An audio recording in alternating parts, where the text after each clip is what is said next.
ৰঙিয়াৰ শিৱ মন্দিৰৰ প্ৰাংগণত অনুষ্ঠিত শাৰদীয় দুৰ্গা পূজা মহোৎসৱৰ এইবাৰৰ আয়োজন কৰা হৈছে।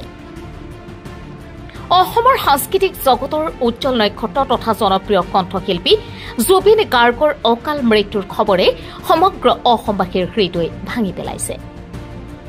এই শোকৰ মাজতে দুৰ্গা পূজাৰ ভক্তৰ সমাগম এইবাৰ কিছু খেৰেঙা হৈ পৰিছে।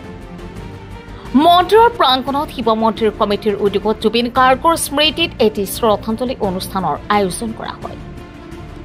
এই অনুষ্ঠানত ভক্তৰ লগতে দৰং ওদালগুৰি লোকসভা সমষ্টিৰ সাংসদ তথা ৰাজ্যিক বিজেপিৰ সভাপতি দিলীপ শইকীয়াও উপস্থিত থাকি জুবিন গাৰ্গৰ প্ৰতি শ্ৰদ্ধা নিবেদন কৰে।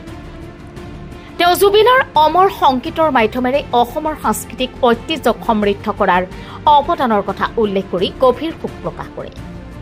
ইফালে জুবিন গাৰ্গৰ মৃত্যুৰ ঘটনাৰ সৈতে জড়িত সকলোৰে বিৰুদ্ধে কঠোৰ ন্যায়িক ব্যৱস্থা গ্ৰহণৰ আশ্বাস দিলীপ শইকীয়াই প্ৰদান কৰিছে। তেওঁ কয় যে ন্যায়ৰ স্বাৰ্থত এই ঘটনাৰ তদন্ত স্বচ্ছভাৱে সম্পন্ন কৰা হ'ব আৰু দোষীসকলক শাস্তি প্ৰদান কৰা হ'ব। ৰঙিয়াৰ শিৱ মন্দিৰৰ এই শাৰদীয় উৎসৱৰ মাজত জুবিন গাৰ্গৰ স্মৃতিৰে সকলোৰে হৃদয়ত এক গভীৰ শূন্যতাৰ সৃষ্টি কৰিছে। তেওঁৰ গীতৰ মাধ্যমেৰে অসমীয়া সংস্কৃতিৰ যি উজ্জ্বল পথ তেওঁৰ সৃষ্টি কৰিছে সেয়া চিৰদিন অসমবাসীৰ মাজত অমৰ হৈ থাকিব।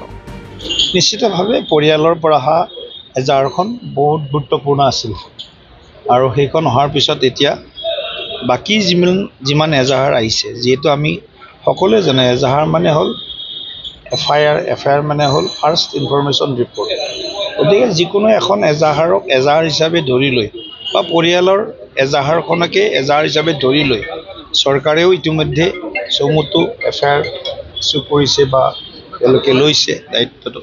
গতিকে মোৰ সম্পূৰ্ণ বিশ্বাস আছে মুখ্যমন্ত্ৰী হিমন্ত বিশ্ব শৰ্মা ডাঙৰীয়াই জুবিন গাৰ্গৰ যি আকস্মিক আমাৰ মাজৰ পৰা পৰলোক গমন, নিশ্চিতভাৱে ইয়াৰ লগত যিসকল জড়িত বা যিসকল অভিযুক্ত সেইসকলৰ বিৰুদ্ধে কঠোৰ শাস্তি নিশ্চয় দিয়াৰ চেষ্টা কৰিব বা আইনৰ জৰিয়তে হ'ব গোটেইখিনি কথা। গতিকে নিশ্চিতভাৱে দোষীসকলক উপযুক্ত শাস্তি দিয়াটো অসমৰ ৰাইজে বিচাৰিছে, জুবিন প্ৰেমী ৰাইজে বিচাৰিছে। গতিকে আমিও এইটো বিচাৰিছোঁ দল হিচাপে ভাৰতীয় জনতা পাৰ্টীয়েও গোটেই ঘটনাটোৰ এটা ক্ষীপ্ৰ তদন্ত হওক আৰু জুবিনৰ যি হত্যাত হয়তো হত্যা বুলিয়ে কৈছোঁ বা জুবিনৰ যি ৰহস্যজনক যি মৃত্যুত যিসকল মানে পৰোক্ষ বা প্ৰত্যক্ষভাৱে জড়িত সেইসকলৰ বিৰুদ্ধে কঠোৰতম ব্যৱস্থা আইনৰ জৰিয়তে গ্ৰহণ কৰক। গাৰ্গৰ যি মহাপ্ৰয়াণ হ'ল তাক লৈ আমি সকলো আজি দুখিত হৈ আছোঁ। আজি সকলোৱে আমি মনত কাৰো আনন্দ বা তেনেকুৱা এই পূজা বুলি ক'লে যিটো সাধাৰণতে মনত ভাৱ আহে সেই ভাৱটো এতিয়ালৈকে অহা নাই।